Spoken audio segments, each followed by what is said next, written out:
Well, we got it now. Dragons Rising Season 4 Part 2. Or as YouTube likes to call it, new Season 4 episodes. Can the ninja stop the Weapon of Desolation? Lego Ninjago Dragons Rising. It's a 30-second trailer, and I got some things I want to say about it, so let's go. When it comes to the actual plot of this, I really have no idea.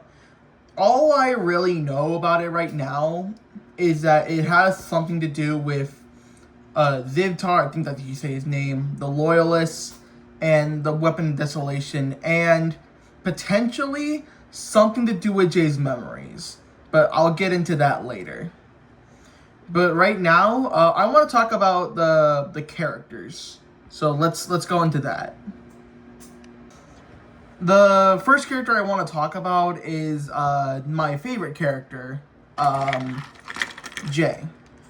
So the only time we see him in the trailer is when he's supposedly getting his memories taken away, as he's like tied up by like this creature, and then someone else is like coming up to him. And the most important thing about this is that Jay is wearing his core suit, which usually in Dragons Rising means we're looking at some kind of flashback. There's also the fact that in what appears to be full team shots, Jay doesn't seem to be present. So it can either mean that Jay's not going to be in this season as much this year, or Jay is going to be assigned to the B plot, which is why he's not here. But speaking of characters not being here, let's talk about Eren. Not once this entire trailer is Eren present. It could just be that they use clips of where Eren just didn't show up, but literally every other character shows up at some point. So the fact that this entire trailer Eren isn't present could mean a couple things.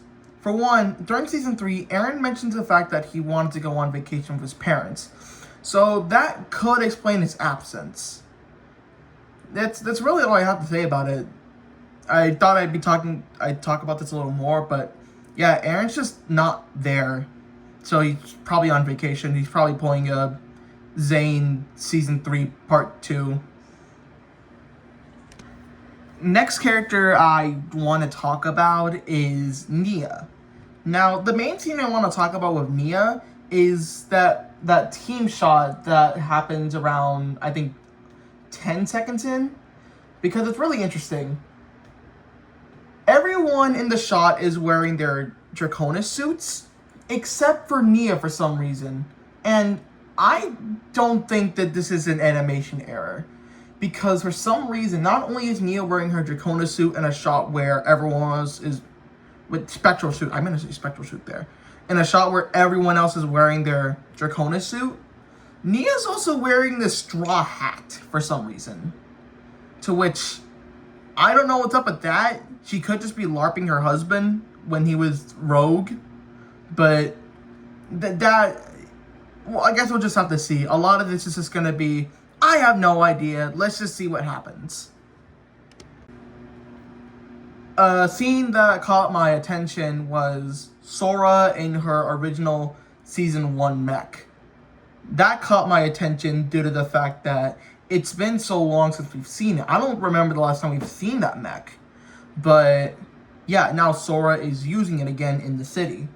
And she could potentially be racing again, because this is the first season in a while where the ninja have returned to normality.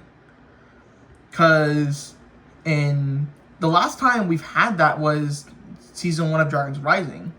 Both parts of Season 2 ended differently. The first one ended with Kai getting sent to the Nether space. And then Part 2 ended with Eren running away with Roz to find his parents. Then Season 3 ended with Sora going with Eren and Roz. And then Part 2 ended with everyone being separated, and then that whole season happened.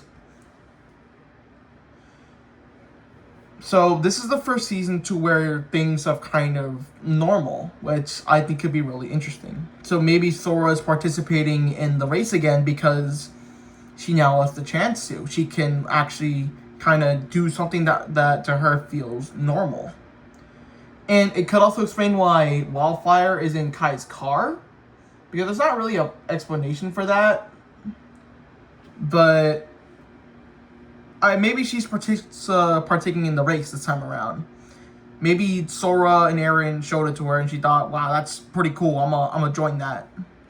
Also, speaking of Wildfire, she is still using the same suit from season 2. That thing probably smells by now. But yeah, Wildfire, again, is wearing the same suit. Maybe later in the season she'll appear with her suit from the sets, but I really hope it's not a non-canon suit because we've had this suit for a while. And speaking of, I think it's the same case with Sora and Frack too. Sora's still wearing the suit, her Spectral suit, and then Frack is still wearing his Spectral suit. I'm just going to call them Spectral suits, but yeah, they're still wearing those suits. So that's really what I have to say about that. They're still wearing those things. Here are some of my speculations. Who do I think is going to return? Honestly, my money, and I'm not going to bet too much money on it because I don't want to lose too much. I'm going to bet that Akita is going to return at some point, due to the fact that the ninja appeared to be in the Netherrealm again. And if you notice at the opening shot, in front of the land bounty, there appears to be this character wearing white and red with this cape that has multiple segments. So Akita has a very good chance of returning. So I'm going to keep my fingers crossed for that one. I'm going to really hope she returns because, God, I really just hope that we just get a new Akita figure in general. That one, is, the season 11 one is way too expensive. I've like complimented, like, wonder if it's just buy a bootleg so that way you don't have to pay that much money.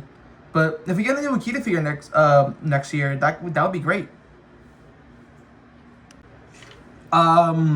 Euphrasia, I guess she's fully joined the team now because in the opening shot after the Netherrealm shot, she pulls up with Frack on top of Ryu, with Nia there already.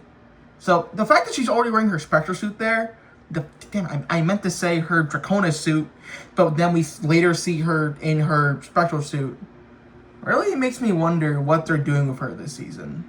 So, but yeah, Euphrasia seems to just be part of the team now. That's pretty cool.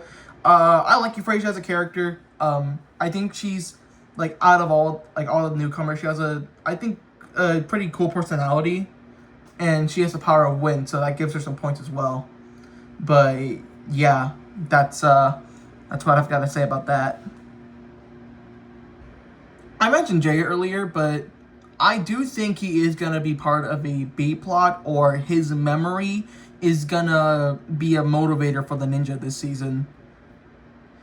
Because perhaps Jay gets a vision of, like, one of those sporadic visions of his memories, and then he sees, like, what took him and how he lost his memories, like the last moments before he woke up in the Land of Madness. So I'm curious to see where they go with that. But that's about it for that. I just Jay's my favorite ninja, so I'm curious to see what they do with him. I'll probably close off of this because I don't want to make too long of a video, but there's a shot of the Weapon of Desolation in some kind of glass case, and it reacts, and then the shot turns to the new land bounty, and this pulse or shockwave comes from it. So possibly the ninja are holding on to the Weapon of Desolation, so either maybe they're trying to keep it away from Zivtar, or I've seen this somewhere, someone say it, maybe Zivtar is an ally at first, but then turns evil because the Weapon of Desolation, as we see with Beatrix, can like really mess with your mind. So maybe that has something to do with it. But I think it's too soon to tell, and I could be very wrong about that. So I'm just gonna close out the video here. Like, subscribe, watch Dragon Rising Season 4 Part 2 when it comes out. Yeah, that's all I have to say. See y'all later.